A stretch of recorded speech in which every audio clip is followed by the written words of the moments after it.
परम प्रेममय श्री श्री ठाकुरेर श्री चरण कमले आमार अनंत कोटी भक्तिपूर्ण प्रणाम।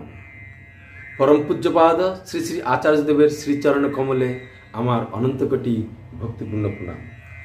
आशा करी सकल दादा ओ मायेरा भालो आछेन एवं এই মানব জীবনের মূল উদ্দেশ্যই হচ্ছে জানি বা না জানি ঈশ্বর প্রাপ্তি। তাই সকলে যেন সেই ঈশ্বর প্রাপ্তির দিকে এগিয়ে যান, সেই প্রাপ্তি লাভ হয়, সেটাই পরম প্রেমময় শ্রী ঠাকুরের রাঙারাতুল চরণে প্রার্থনা জানাই।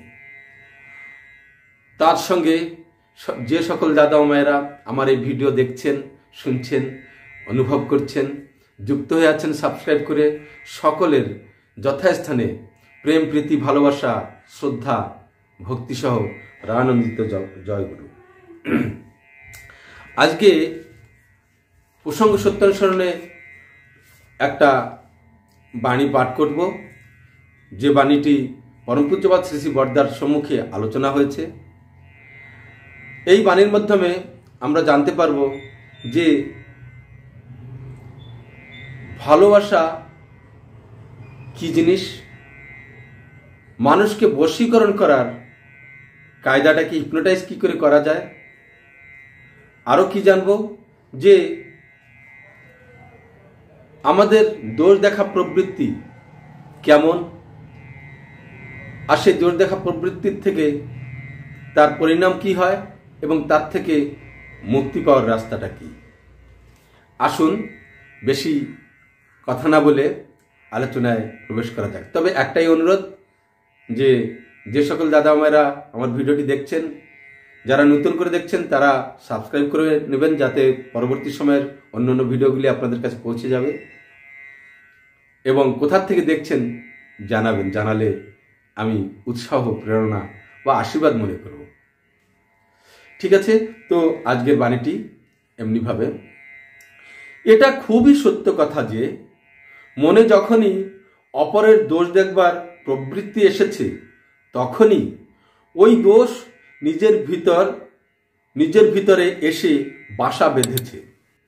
তখনই কাল বিলম্ব না করে ওই পাপ প্রবৃত্তি ভেঙে চুরে ঝেঁটিয়ে সাফ করে দিলে তবেই নিস্তার, নইলে সব নষ্ট হয়ে যাবে। আসুন এবার এই আলোচনাটি কিভাবে হয়েছে এই বাণীটির উপরে সেটাই তুলে ধরছি। নিত্যানন্দদা বলছেন, অপরের দোষ দেখার প্রবৃত্তি থেকে কিভাবে নিজের ভিতর সে দোষ এসে বাসা বাঁধে। পরমেশ্বরদা বলছেন, আর একটু গোড়ার দিকে গিয়ে প্রশ্ন তুললেন, আমি যদি দেখি কেউ অন্য কাউকে মারছে, তাহলে একজন অন্যজনকে মারছে, এরকম তো দেখবই, এতে দোষ দেখার কি আছে। ততক্ষণে ননীদা এসে বসেছেন। শ্রী শ্রী পিতৃদেবের নির্দেশে তিনি উত্তর দিতে শুরু করলেন। ননীদা বলছেন, দোষ দেখার প্রবৃত্তি আসার অর্থ এই নয় যে ঘটনা যা ঘটছে তা আমি দেখব না বা আমার তা দেখা উচিত নয়।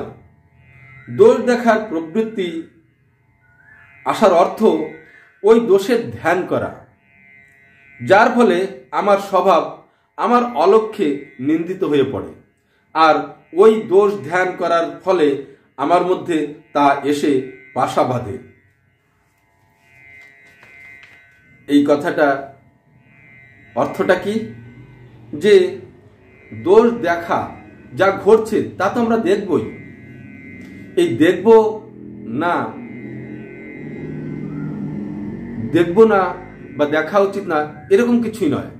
তবে যে ঘটনাটি আমার সম্মুখে ঘটছে তার মধ্যে আমরা যে দোষ দেখি, যদি কারো দোষ থাকে, সেই দোষ দেখার যে অভ্যাসটা প্রবৃত্তি আমাদের, সেটাই উচিত নয়, সেটাকেই আমাদের ধরতে মানা করছেন। এবং সেটা যদি দেখি তাহলে ওই দেখার ঝোঁক বা প্রবৃত্তিটাকেই পাপ প্রবৃত্তি বলছেন, আর সেই পাপ প্রবৃত্তি আমার অজান্তেই আমার মধ্যে চলে আসে, এটাই বলতে চাচ্ছেন।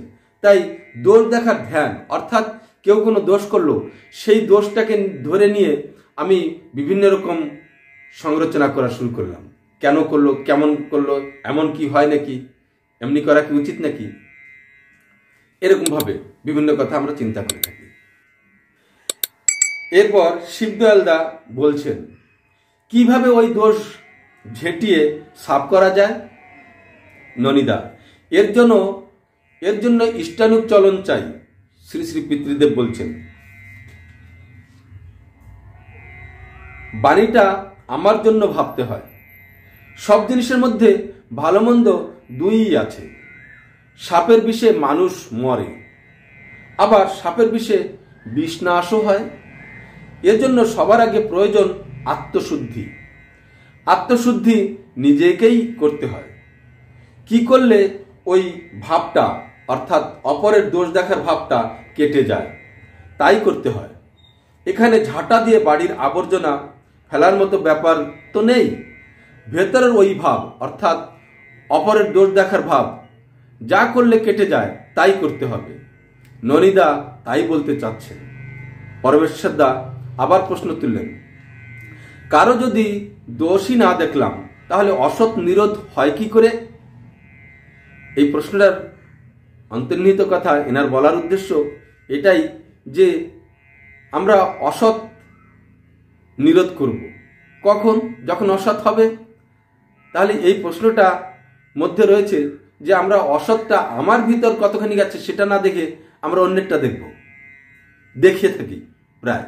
নিজের ভিতর যে কি অসৎ জিনিসটা আছে সেটা আমরা বেশি খুঁজি না, কিন্তু অন্যের ভিতরে যে অসৎ জিনিসটা আছে সেটা আমরা খুঁজে নিই এবং পট করে আমি তো আমার চরিত্র অভ্যাসিত প্রবৃত্তি এরকম যে কারো ভালোটা তো দেখি, মন্দটাও দেখি, কিন্তু মন্দটাই আমাকে পেয়ে বসে। তাই প্রশ্নটি করলেন যে কারো যদি দোষই না দেখলাম, মানে ভুলটা যদি বের না করলাম, তাহলে অসৎ নিরোধ হয় কি করে? তার উত্তরে শ্রী শ্রী পিতৃদেব কি সুন্দরভাবে বললেন, ওই দোষ না দেখার প্রবৃত্তি থেকেই অসৎ নিরোধ হয়। অসৎ নিরোধ করতে হবে, অসৎ বিরোধ নয়। ওই দোষ না দেখার প্রবৃত্তি থেকেই অসৎ নিরোধ হয়। অর্থাৎ আমরা যখনই কারো কোনো ঘটনা বা কারো ব্যবহার, কথাবার্তার মধ্যে, তার চলন চরিত্রের মধ্যে অসৎটাকে দেখব না, অসৎটাকে না দেখার যে অভ্যাসটা সেটা যদি হয়ে ওঠে তাহলে অসৎ নিরোধ হয়ে যায় আপনা আপনি। আর অসৎ নিরোধ বিরোধ নয়, অসৎকে নিরোধ করতে হবে, বিরোধ নয়। সে কথাটাও আচার্যদেব পরবর্তী সময়ে বলেছেন।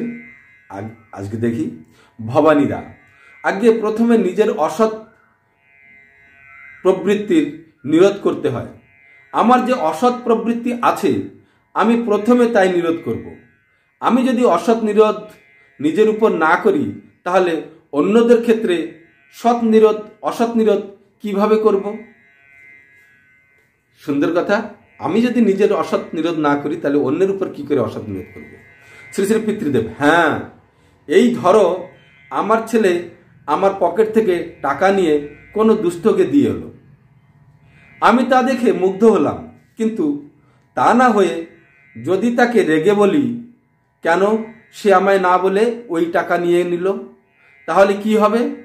সে হয়তো আমাকে বলতে সময় পায়নি, তার ওই দুস্থের অবস্থা দেখে অভিভূত হয়েছিল, তাই তার উপায় না দেখে ওরকম কাজ করেছিল। ওরকম কাজ মানে পকেট থেকে টাকা বের করে নিয়েছিল।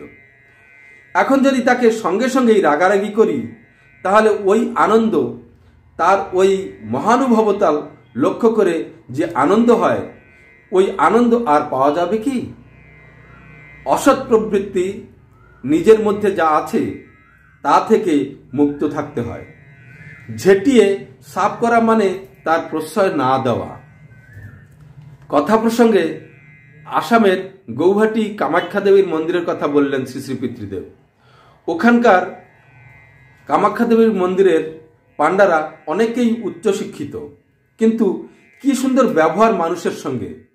কেউ মন্দির দর্শনে এলে কিংবা দেবীর পুজো দিতে এলে টাকা নেওয়ার কথাই বলে না, বরং দরকার হলে ধার দেয়। ওদের ব্যবহার দেখলেই বোঝা যায় কেন এত লোক যায় ওখানে। তেমনি ঠাকুরের কাছেও মানুষ আসতো, তার ভালোবাসায় মুগ্ধ হয়ে মানুষ যেতে চাইতো না। এই ভালোবাসাই হলো হিপনোটাইজ করার, মোহিত করার শক্তি। ভালোবাসাতেই মোহিত হয় মানুষ, ভালোবাসার মতো আর শক্তি নেই। আর দোষ দেখার প্রবৃত্তি থাকলে ভালোবাসার রাজ্যে ঢোকাই যায় না। ওই সম্পদ সম্পর্কে কোনো জ্ঞানই হয় না। ইষ্ট প্রসঙ্গে তারিখ 7/12/1975 সালের আলোচনা থেকে। এবার আসুন, কথাটা খুবই সরলভাবে শ্রী শ্রী পিতৃদেব বলেছেন, তবু আমি আরেকটু খানিক ভাঙাবার চেষ্টা করছি। যেমন যে ছেলেটি দুস্থদের পরিস্থিতি দেখে সেখানে পকেট থেকে টাকা নিয়ে গেল এবং এ একটা মহান কাজ করলো, ভালো কাজ করলো, এর ভিতরে যে অনুভবটি হলো সেই অনুভবটি ভেঙে যাবে কখন? যদি আমি রাগারাগি করি, তার সেই প্রশংসা না করে, সে যে ভালো কাজটা করেছে তার প্রশংসা বা তাতে খুশি না হয়ে আমি যদি তৎক্ষণাৎ নিয়ম জারি করি যে কেন না বলে পয়সাটা নিল, রাগারাগি করি, তাহলে ক্ষুণ্ণ হয়ে যাবে তার মনটি। সে দ্বিতীয়বার আর ওরকম করতে গেলে সংকোচ বোধ করবে, করতে চাইবে না। তাই এই যে আমি রাগারাগি করলাম, এটাই হচ্ছে আমার অসৎ প্রবৃত্তি। আমি অসৎকে নিরোধ করলাম না। এই আজকে যে ভিডিওটি বানাচ্ছি, আজকেই এই বাণীটি যখন পড়লাম, পড়ার প্রতি অল্প কিছুক্ষণ পরে দেখলাম আমার ছোট ছেলে সে চান করে এসেছে। ইতিমধ্যে কিন্তু আমাদের প্রার্থনা, ধ্যান, পুস্তক পাঠ এগুলি সব শেষ হয়ে গেছে। আসলো, এই যে বাণীটি পাঠ করছি এটা আমরা তখন পড়ছিলাম, তখনই এই ঘটনাটি ঘটল। এবার এই ঘটনাটি কি? সে চান করে আসলো, যদিও সে ইষ্টভূতি করেনি, প্রার্থনাও করেনি, উঠেছে লেটে, আমরা আগে উঠেছি। তো ও আসার সঙ্গে সঙ্গে আমি যে ধরনের মানুষ, আমি প্রায় এরকমই করে থাকি যে পট করে খুশি হই না। আমার একটা প্রবৃত্তি, অভ্যাসগত প্রবৃত্তি। তো আমি পট করে খুশি হই না, কেননা তার সত্যিকারে পুরোপুরি টুক না হলে আমি খুশি হই না বা আমি প্রশংসা করি না। তা ও আসলো, আসার সঙ্গে সঙ্গে আমি অন্য সময় হলে কি বলতাম যে চান তো করেছে খুব ভালো, কিন্তু তুমি তো প্রার্থনা করলে না, উঠলে না, এই কথাটাই বলতাম। তাহলে কি হতো, ও যে চান করে এসেছে সে একটা খুশি করবার জন্য, ঘুম থেকে উঠেই চান করে এসেছে আমাদেরকে খুশি করার জন্য। আমি তার সেই ফিলিংসটাকে না বুঝে তাকে তার কার্যতে, তার কর্মতে যদি আমি খুশি না হয়ে বলে ফেলি, এখন চান করলে কি হবে, প্রার্থনা তো করনি, প্রার্থনার আগে উঠে করলে তাহলে না কাজ হতো, এটার কি কাজ করলে, আজকে করলে আর আর করবে না, একদিন করলে তার হবে না, এমনি ভাবে যদি বলি তাহলে ভাবে যে একদিন করলে তো কোনো কাজই হয় না, তাহলে আর করবোই কেন, একদিন করলেও তো কেউ খুশি হয় না। কিন্তু এই একদিন আধদিন করতে করতে হয়তো একদিন দেখা যাবে সে অভ্যাসে পরিণত হয়ে গেল। তাই আমি তখনই আমার স্ত্রীকে বললাম, দেখলে আজকে যে বাণীটি পাঠ করলাম, এই সময় আমাদের কিন্তু নিজেদেরকে নিয়ন্ত্রণ করতে হবে।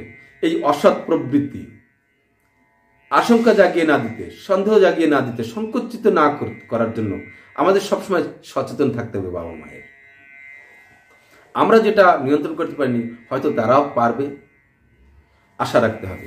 তাই অসৎকে নিরোধ করতে হবে। ওই কথাগুলি যদি বলার দরকার আছে পরেও বলা যেতে পারে অন্যভাবে, তৎক্ষণাৎ তখন তাকে উৎসাহিত করার দরকার আছে, এটাই আমি বুঝি।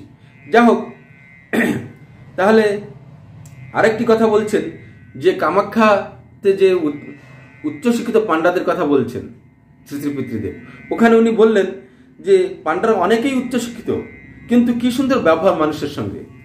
এই কথার মধ্যে এই কিন্তু কথাটাতে একটা প্রশ্ন আসে, উচ্চশিক্ষিতরা কি ভালো ব্যবহার করেন না? যদি করেন তাহলে আচার্যদেব এই কথাটা কেন বললেন যে অনেকেই উচ্চশিক্ষিত কিন্তু কি সুন্দর ব্যবহার, তাদের মিষ্টি ব্যবহার, এই কথার মধ্যে রয়েছে আমরা যারা উচ্চশিক্ষিত, আমরা উচ্চশিক্ষিত উচ্চপদস্থ যারা, তাদের মধ্যে একটা অহং থাকে। সেই অহংয়ের কারণে আমরা কি করি, অন্যদেরকে তুচ্ছ তাচ্ছিল্য মনে করে ব্যবহার করি। সেই তুচ্ছ বা তাচ্ছিল্যের ভাবটা আমাদের ব্যবহারের মধ্যে ফুটে বেরোয়। তাই উচ্চশিক্ষিত সত্যিকার উচ্চশিক্ষিত হলে তারা তো এমন করে না। তাই পিতৃদেব বলছেন এখানে অনেকেই উচ্চশিক্ষিত কিন্তু তাদের ব্যবহার খুব সুন্দর ব্যবহার করে, তাই সেখানে মানুষ এত যায়। টাকা পয়সার কথা তো নেওয়ার কথা তো কিছু বলেই না, দরকার পড়লে আরো ধারও দেয়। তার মানে আমাদেরকে শিক্ষিত যারা আমরা, তাদের মধ্যে এই মান অভিমান বা অহংকার এইটে খুব বেশি প্রবল, তাই আমরা ভালো ব্যবহার করতে পারি না। এটাকেও নিরোধ করতে হবে, এটাও আমাদের একটা অসৎ প্রবৃত্তি, সেটাকেই বলতে চাইছেন। এবার আর একটা কথায় আসি। এক সময় ঠাকুরের খুব নিন্দা ছড়িয়েছিল, সবাই নিন্দা করত, সমালোচনা করত যে শ্রী শ্রী ঠাকুর অনুকূলচন্দ্র বশীকরণ মন্ত্র জানে, কামাখ্যা থেকে কোনো একটা তাবিজ পরে এসছে, সেই তাবিজের দ্বারা তার চোখে চোখ পড়লে তাদের আর রেহাই নেই, তারা আর আসতে পারে না, বশীকরণ মন্ত্র জানে। এরকমই একটা ঘটনা, এক ঋত্বিক দাদা যাচ্ছেন, তো সেখানে সে একজন মাতাল প্রবৃত্তির লোক, সে মদ টদ খায়। সে বলছে এবার যদি অনুকূল ঠাকুরের শিষ্যরা এসে ঠাকুরের কথা বলে, জ্ঞানের কথা বলে, এবার এই বোতল দিয়ে মাথা ফাটিয়ে দেব। এরকম ভাবে আনাপ শনাপ বকছে। এমতো সময় আমাদের শ্রদ্ধেয় এক ঋত্বিক দাদা সেই পথ দিয়ে যাচ্ছিলেন। তখন তাকে বললেন, দাদা কেমন আছেন, ভালো আছেন? হ্যাঁ ভালো তো থাকবই। তো আপনি কি শ্রী ঠাকুর অনুকূলচন্দ্রকে দেখেছেন? বলেছে না, দেখিনি। তবে কি করে জানলেন যে তার চোখে চোখ পড়লে নাকি আর উপায় নেই? ওই যে লোকে বলে তার চোখে চোখ পড়লে নাকি আর উপায় নেই, সে নাকি আর আসতে পারে না, বশীকরণ মন্ত্র জানে। তো ঋত্বিক দাদা বলছেন, আপনি যখন দেখেননি, আপনার মতন জ্ঞানী মানুষ লোকের মুখে কথা শুনে এরকম মন্তব্য করা কি উচিত? আচ্ছা দাদা বলুন তো, আপনার ছেলে মেয়ে আপনার কথা শুনে কি? আলবাত শুনবে। আমার খায়, আমার পরে, আমার কথা শুনবে না? তখন ঋত্বিক দাদা বলছেন যে আসলে দাদা সেই কথা নয়, আপনি আপনার ছেলে মেয়েকে, স্ত্রী পুত্রকে ভালোবাসেন, তাই তাদের জন্য করেন, তাদের জন্য চিন্তা করেন, তাদের কি দরকার না দরকার সবকিছু করেন। এই ভালোবাসার মাধ্যমে আপনি তাদের জন্য করেন, তাই আপনি যা বলেন ওরা তাই শোনে, নয় কি? তখন সেই লোকটা বলছে, হ্যাঁ তা অবশ্য আপনি ঠিক বলেছেন। তো তখন বলছেন যে ঠাকুর আসলে এমন কোনো মন্ত্রতন্ত্র কিছু জানেন না, তিনি জানেন শুধু মানুষকে ভালোবাসতে, মানুষের কে অন্তর দিয়ে ভালোবাসেন। আর এই ভালোবাসার হচ্ছে তার বশীকরণ মন্ত্র। এই ভালোবাসায় সবাই মোহিত হয়ে যান। তাই ভালোবাসার মতো আর শক্তি নেই। আর এই দোষ দেখার প্রবৃত্তি থাকলে ভালোবাসার রাজ্যে ঢোকাই যায় না। কি বললেন? দোষ দেখার প্রবৃত্তি যাদের আছে তারা ভালোবাসতে পারে না। তাই ঠাকুরের বলা আছে, তুমি যদি কাউকে ভালোবাসতে চাও তাহলে সর্বপ্রথম তার মধ্যে যে ভালো গুণটা আছে সেটা খুঁজে বের করো। বিশ্রীতে শ্রী দেখো, সুন্দরতা দেখো, গুণটা খুঁজে বের করো, তাহলে অজ্ঞাতসারে তুমি আস্তে আস্তে ভালো হয়ে পড়বে। তুমি যেটা দেখবে সেটাই বৃদ্ধি পাবে, যেটা খুঁজবে সেটাই তোমার ভিতর বাসা বাঁধবে। তাই এই পর দোষ দেখা, এটা হচ্ছে অজ্ঞাতসারে নিজের মধ্যেই সেই দোষগুলি নিয়ে আসা। তাই এই অসৎ প্রবৃত্তিকে পাপ প্রবৃত্তি বলে বলেছেন, একে নিরোধ করা অতি প্রয়োজন। তাই নিরোধ করতে গেলে আমাদেরকে সবসময় পজিটিভলি চিন্তা করতে হবে। সে থাকতে পারে খারাপ, যতই খারাপ থাকুক না কেন, সে কোনো না কোনো সময় এই ভালোবাসার ফাঁদে পড়বেই পড়বে, ভালোবাসার ফাঁদে পড়তেই হবে। তাই এই ভালোবাসাই হচ্ছে পরম প্রেমময় শ্রী শ্রী ঠাকুরের বশীকরণ মন্ত্র ছিল। আরো ঘটনা মনে পড়ে, এক জনৈক দাদা, এক ভদ্রলোক, এক ভদ্রস্ত্রী, তারা গিয়েছিলেন শ্রী ঠাকুরের আশ্রমে। গিয়ে তারা খুব উচ্চ পদাধিকারী মানুষ, সে গিয়ে ঠাকুরের কাছে প্রণাম করলেন। যখন তারা গেলে পরে ঠাকুর তাদের দিকে তাকাচ্ছেন না, অন্যদিকে তাকিয়ে প্রণাম করছে, প্রণাম নিচ্ছে, কিন্তু তাদের দিকে তাকিয়ে কোনো কথাই বলছে না, অন্যদিকে তাকিয়ে আছেন। ওখানে উপস্থিত ভক্তেরা ভাবছেন ঠাকুরের এরূপ ব্যবহার কেন? এরূপ ব্যবহার তো কখনো ঠাকুর করেন না। বিপরীত ব্যবহার, অসমুচিত ব্যবহার এরকম তো করেন না ঠাকুর। সব কথাই বলছেন, কিন্তু তাদের দিকে তাকাচ্ছেন না, অন্য দিকে তাকিয়ে কথা বলছেন। তো সেই ভদ্র লোক এবং স্ত্রী, স্বামী স্ত্রী যখন যান, তখন ঠাকুর একজনকে বললেন, ঠাকুরের ড্রাইভারকে বললেন যে ওদেরকে স্টেশনে পৌঁছে দিয়ে আসো। সেই দাদাজনক সেই সভাতে বসেছিলেন, এই সব ঘটনা সে দেখেছিলেন। তো যাওয়ার সময় যখন গাড়ি চালিয়ে যাচ্ছেন, তখন ওই দাম্পত্য স্ত্রী স্বামীকে জিজ্ঞাসা করছেন, কি গো, তুমি কি ঠাকুরের দিকে তাকিয়েছিলে? ঠাকুরকে কেমন দেখলে? বলে, আমি ঠাকুরের দিকে তাকাইনি। যদি বশ করে দেয়?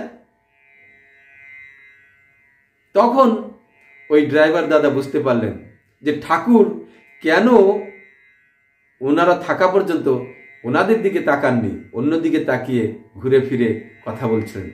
এই অসামঞ্জস্যপূর্ণ ব্যবহার করেছিলেন, যে যদি তারা মনে করে ফেলে যে আমি তাকে বশ করার চেষ্টা করছি। ভাবগ্রাহী জনার্দন, অন্তর্যামী ভগবান। তাই কল্পতরুষে যে যেমন ভাব নিয়ে যায়, সে তেমনটি পায়, তাই নাকি? তো আজকের ভিডিওতে এতটুকুই বলছি। যদি আপনারা সকলে ভালো থাকবেন, যদি ভালো লাগে কমেন্ট করবেন, সাবস্ক্রাইব করবেন, আমার সঙ্গে যুক্ত হয়ে থাকবেন এবং ঠাকুরের কাছে প্রার্থনা করবেন যেন আমি প্রতিনিয়ত আপনাদেরকে এমনিভাবে ঠাকুরের পাঠ আলোচনা পরিবেশন করতে পারি। আজকের জন্য এতটুকুই। সবাই ভালো থাকবেন। জয় গুরু, বন্দে পুরুষোত্তম।